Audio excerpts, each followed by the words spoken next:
আপনাদের প্রোফাইলটি মানে আপনাদের পেজ বা প্রোফাইলটি অন্য কোনো মোবাইলে কানেক্ট আছে কিনা এটা কিভাবে চেক করবেন।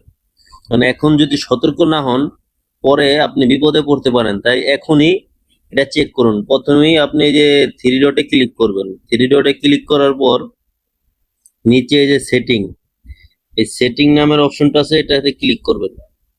তারপর এখানে দেখবেন উপরে অ্যাকাউন্ট সেন্টার, এই অ্যাকাউন্ট সেন্টারে ক্লিক করবেন। তারপর এখানে পার্সোনাল অ্যান্ড সিকিউরিটি এখানে ক্লিক করবেন। এখানে ক্লিক করার পরে এখানে দেখবেন ওয়ার ইউ লগ ইন, এটার উপরে ক্লিক করবেন। এই যে দেখুন এখানে দুইটা দুইটা ফোনে কানেক্ট করা আছে এই আইডিটা। তো এটা কিভাবে ডিলিট করবেন, তো এই এক আইডির ভিতরে ক্লিক করবেন। তারপর এখানে এই যে লগ আউট করে দিবেন, এই যে এটা চাপ দিবেন। চাপ দেওয়ার পর এখানে লগ আউট লেখা আছে, এই লগ আউটে ক্লিক করলেই এই অন্য